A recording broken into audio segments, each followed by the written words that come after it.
नमस्कार दोस्तों, मैं अमित कुमार स्वागत करता हूं आप सभी का अपने YouTube चैनल रेयर फैक्ट्स में। दोस्तों, आज हम बात करेंगे सिटी पैलेस उदयपुर और उसके इतिहास के बारे में। जी हां, इस विश्व प्रसिद्ध अद्भुत महल का निर्माण लगभग 400 वर्षों पहले महाराणा उदय सिंह द्वितीय और उनके उत्तराधिकारी महाराणा द्वारा किया गया था। वर्ष 1537 ईस्वी में महाराणा उदय सिंह द्वितीय ने चित्तौड़ में मेवाड़ साम्राज्य की स्थापना की थी, परंतु उस समय उन्हें अपने पहले किलों को मुगलों के हाथों में जाता देखना पड़ रहा था।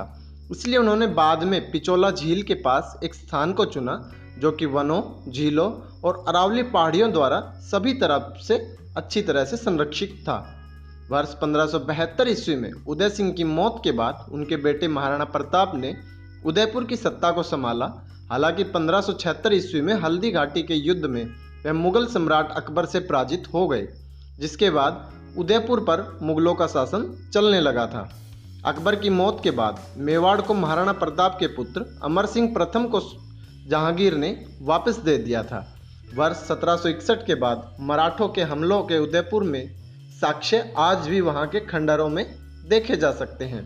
18वीं शताब्दी में यह किला और क्षेत्र अंग्रेजों के अधीन आ गया था, जिसे स्वतंत्रता के बाद भारत में मिला लिया गया था।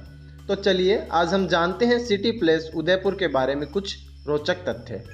इस विश्व प्रसिद्ध महल का निर्माण कार्य 16वीं शताब्दी में मेवाड़ के प्रसिद्ध शासक उदय सिंह द्वितीय द्वारा शुरू किया गया था, जिसे बाद में राजा के पुत्र महाराणा प्रताप ने पूरा करवाया था।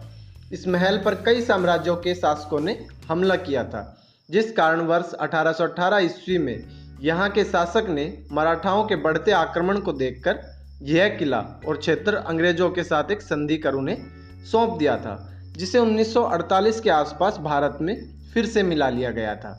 यह महल भारत के सबसे ऊंचे और विशालकाय महलों में से एक है। इस महल को एक 598 मीटर ऊंचे पठार पर बनाया गया था।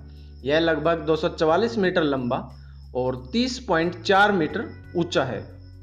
इस महल का निर्माण वर्ष 1559 ईस्वी में मेवाड़ के प्रसिद्ध सिसोदिया शासकों ने करवाया था। इस महल का निर्माण लगभग 76 से अधिक सिसोदियाओं की पीढ़ियों ने करवाया था। इस महल के निर्माण में प्रमुख योगदान उदय सिंह द्वितीय ने दिया था, जिन्होंने इसके भीतर और 11 छोटे छोटे अलग महलों का निर्माण करवाया था। इस महल में स्थित द्वारों को पोल कहा जाता था। इस महल का सबसे प्रमुख द्वार बड़ी पोल है, जो इस महल के विशाल आंगन की ओर जाता है। इस महल में स्थित अन्य प्रमुख द्वारों में ट्रिपोलिया पोल है, जो कि 3 मेहराबदार द्वारों द्वारा मिश्रण है। इसका निर्माण 1725 ईस्वी में करवाया गया था। इस महल के अंदर सर्वोच्च प्रांगण इसका अमर विलास महल है, जो असल में एक ऊंचा बगीचा है, जो वर्गाकार में बनाया गया है, जिसमें संगमरमर के टबों का भी उपयोग किया गया था। यह मुगल शैली में एक आनंद मंडप के रूप में बनाया गया था। इस महल के भीतर बड़ी महल यानी कि ग्रेट पैलेस भी है, और जिसे गार्डन पैलेस भी कहा जाता है। वह एक 27 मीटर ऊंची प्राकृतिक चट्टान के केंद्रीय महल में स्थित है। यह महल बहुमंजिला है, अथवा इस महल में जगदीश मंदिर, स्विमिंग पूल इत्यादि चीज़ें सम्मिलित है। इस महल परिसर में स्थित भीम विलास एक गैलरी है, जिसमें लघु चित्रों का संग्रह मौजूद है, जो राधा कृष्ण की वास्तविक जीवन की कहानियों को दर्शाते हैं। इस महल में स्थित चीनी चित्रकला चीनी और डच सजावटी टाइल्स के प्रदर्शन के लिए यहाँ पर दर्शाई जाती है। इस महल के परिसर में स्थित दिलखुशा महल यानी कि जॉय महल भारत के सबसे खूबसूरत महलों में से एक है, जिसका निर्माण 1620 ईस्वी में किया गया था।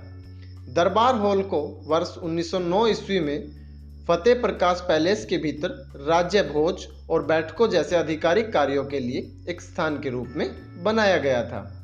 इस महल के परिसर में फतेह प्रकाश पैलेस, जो अब एक लग्जरी होटल है, इसमें एक क्रिस्टल गैलरी है, जिसमें क्रिस्टल कुर्सियों, ड्रेसिंग टेबल, सोफा टेबल, कुर्सियां और बिस्तर, क्रॉकरी टेबल, फव्वारे आदि शामिल है, जिनका उपयोग कभी नहीं किया गया। फतेह प्रकाश पैलेस में स्थित वस्तुओं का आदेश महाराणा सज्जन सिंह ने वर्ष 1877 में लंदन के F&C ओसलर एंड कंपनी को दिया था, जिसके तुरंत बाद उनकी मृत्यु हो गई, जिसके बाद इन वस्तुओं को लगभग 110 वर्षों तक उपयोग में नहीं किया गया। इस महल में स्थित मोर चौक, मोर वर्ग महल इसकी सबसे प्रमुख संरचना है, क्योंकि इसमें स्थित मोरों की मूर्तियों को 5000 से अधिक टुकड़ों के साथ तैयार किया गया था, जो हरे, सोने और नीले रंग के रंगों में चमकते हैं। इस महल में स्थित शीश महल का निर्माण 1716 ईस्वी में महाराणा प्रताप द्वारा अपनी पत्नी महारानी अजाबड़े के लिए बनवाया गया था। वर्ष 1974 ईस्वी में इस महल परिसर में सबसे सुंदर महलों में से एक जनाना महल को एक संग्रहालय के रूप में परिवर्तित कर दिया गया था। इस महल परिसर के भीतर कई प्रमुख महल स्थित है, जिसमें कृष्ण विलास, रंग भवन महल, लक्ष्मी विलास और मनक महल जैसी संरचनाएं प्रमुख है। तो दोस्तों, ये थी आज की वीडियो। आई होप आपको वीडियो पसंद आई होगी। हमने सिटी पैलेस उदयपुर के बारे में डिस्कस किया और उसके बारे में मैंने आपको कुछ रोचक तथ्य बताए। वीडियो पसंद आई तो प्लीज़ इसको शेयर कीजिए और मेरे यूट्यूब चैनल को सब्सक्राइब कीजिए, ताकि मेरी आने वाली सभी वीडियोज़ आपको मिल सके। मिलते हैं एक नई वीडियो में बड़े इंटरेस्टिंग टॉपिक के साथ। तब तक के लिए धन्यवाद।